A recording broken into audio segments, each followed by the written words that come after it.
Hey, peace, world. Thanks for pressing play on another Morning Wood here on the Pay Me No Mind Sports and Entertainment YouTube channel. This one should be a shorter one today, seriously. Real quick boxing note, shout out to Franchon Cruz Dezern for defending her title last night against Kayla Williams. That was on the Ballard and Espadas Golden Boy Fight Night card. I didn't get to watch the main event. I was trying to keep an eye on the NBA draft. So, real quick thought on it is out there though. It's even I shared it to the Bite Down Boxing Facebook page, so you can find it there. I believe, although they might have split the link up at some point, like the initial link might have went dead, and then they restarted it with the second link, maybe. But this I root for women's boxing and for them to be successful, but they have a lot of hurdles to overcome. And one in particular is the fact that Franchon will moving up with moving over to Golden Boy Boxing. Shout out to her on that deal, and Bernard Hopkins for championing that move, according to him last night on the stream. But for a champion to come in and face a fighter who doesn't even have a victory is just, what do you do with that? On top of that, Kayla Williams couldn't get out of the way of Franchon Cruz's Dezern's right hand. Didn't have much better chance getting out of the way of her left hook, but just the lack of depth in the women's game, especially at the higher weights, is just it's damn near cringeworthy to see some of the. And indicative of that was the fact that referee Harvey Dock had to step in and call it off in the fifth round after watching it was like free throws for Franchon Cruz Dezern. I mean, she was hitting about 76%, of her right hand punches, power punches. And that's another thing. I mean, not a whole lot of jabbing. Franchon did jab some more in the third round, maybe in the fourth round, once she got a little tired, releasing the heavy artillery early on.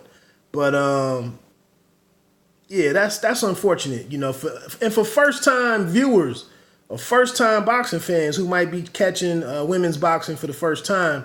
You tune in and catch a fight where it's a champion a challenger who's completely outmatched. That's just not a good look for the sport. But I know Empress Alicia Napoleon, who's with DeBella. It doesn't seem like there's any impetus to make that fight. So it is what it is, kind of. I mean, and Franchon has the work, but that's just she might want to consider moving down to 160, and can she get down and go chase some bigger fights and deeper pools of talent. But shout out to Harvey Dock, like I said, for having the level of discernment that he has and being a professional and one of my favorite referees. But keeping an eye on Williams and being concerned about her safety.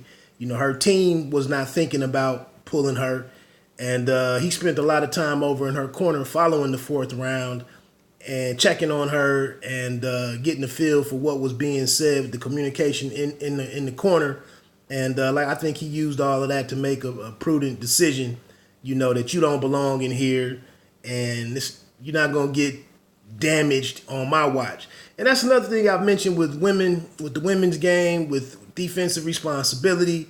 There was no jabs from Kayla Williams, no double jab to get inside to the taller 5'8" Franchon.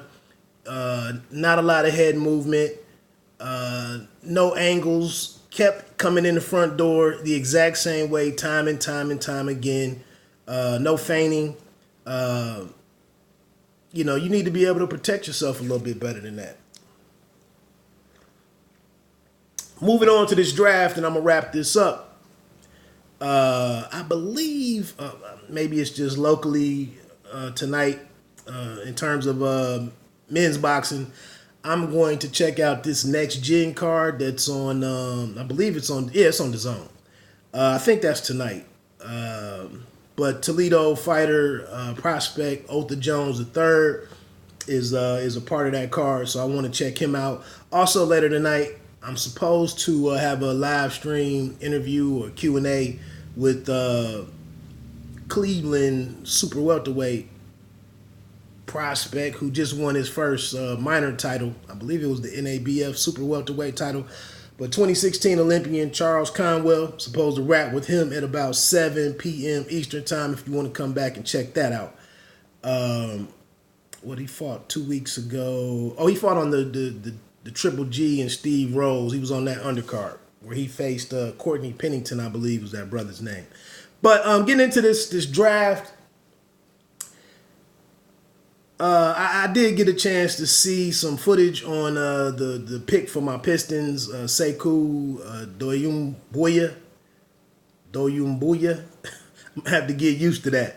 I saw some footage of him, in shorts on the court. His handles were better than the scouting report that was on ESPN. A lot of stuff, what I saw on the video conflicted with the scouting reports that were out there, which sometimes makes you wonder who the hell wrote those or at what point in time did they write those. But Sekou comes over averaging 7 points per game. I don't know if he really looks 6'9" to me, but I'm guessing that's a combine height, so it should be official. We saw guys like, Zion, I believe, was listed at 6'8" at Duke. The secret is out. He's closer to 6'6". I think Nasir Little was a guy that was listed at like 6'8", 6'9". He's 6'6".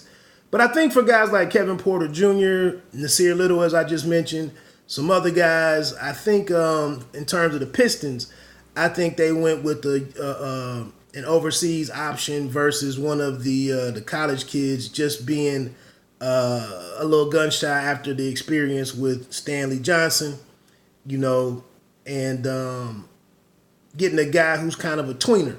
And I think most of the guys that we were looking at, they were tweeners. They didn't have the skill sets to really be a big shooting guard, and then they weren't athletic enough and had other shortcomings where they really couldn't be a small forward either. So I think that's why they went with Sekou, who was projected to be a top 10 guy. I saw he was ranked as high as number 8. What can you do? I mean, that's what we got. Other than that, though, I mean, there weren't too many surprises. I do like what Atlanta's putting together, the depth that and the youth and depth that they'll have as they get DeAndre Hunter from the Pelicans. I do like what the Pelicans will have to work with next year. I don't know much about the Jackson Hayes kid, I believe, that's coming from Texas. I didn't get to see much of him down in, Texas or Austin with Shaka Smart, who's kind of disappeared over the last couple of years in the college coaching ranks. But I thought the Celtics did some interesting things. I thought they picked up the kid that I kind of wanted, Grant Williams. And I was thinking, that's how different this game is and how much about finesse it is now. Is that you had Grant Williams, probably the same size as maybe not the same athlete or not the same exactly, but you look at a Charles Barkley who was undersized but was in there rebounding, blocking shots, scoring, leading the break, doing all the stuff that he did from the small forward position at maybe 6'5"-ish, 6'6" maybe. But nowadays, you really don't have too many players in that mold because it's more about finesse and it's more about shooting from the outside and all of that type of stuff. But Grant Williams from Tennessee is a guy who I could see. Larry Johnson was another guy that played inside for a little bit as an undersized guy. The brother Corliss Williamson was another guy that spent a little bit of time inside. But it'll be interesting. I think we'll see what happens once we get into the summer basketball, the summer league action. I want to see a guy like Carson Edwards. I can't remember where he went. And I apologize. Usually I would have a list or something to check out, but the way that they had the way that I saw the information, I was reading through the rest of the rounds, through the whole entire draft this morning. They had the team that picked the player, but not really called out where that player is actually going. So that was a little confusing, and there could have been a better way to communicate. Like, I just want to know the end place that player is going to be at, not who really drafted him. Which last night they had guys wearing caps, which the real deal with Damian Adams mentioned this on Twitter. You got this guy wearing this cap, and that's not even the team that he's going to. It's a little misleading, but whatever. Other than that, man, for that fact, since I don't have all those details together, I'm not going to sit here and try to go into my thoughts on the entire draft. Mainly, I was looking at it from the perspective of the Pistons, which I know that's a small market team. 99.9% of you don't give a damn about the Pistons. But I will say this. In general, I think the East, the Pacers, I think the East could get, I think the league in general could be getting a little more interesting and competitive. I mean, with the issues with the issues that the Warriors now have and being healthy and whatnot, the Lakers kind of reconstituted. The Pelicans having their situation, depth and youth. Denver being out there added a good piece last night. So the Trailblazers, damn, they added an interesting kid. Cannot think of who it is. Anyway, so yeah, like I said, I don't have a list in front of me and I can't get to it because I do this on my phone. Anyway, man, have a great Friday night. Have a great weekend. Like I always say, man, you don't have to be great to start, but you have to start to be great.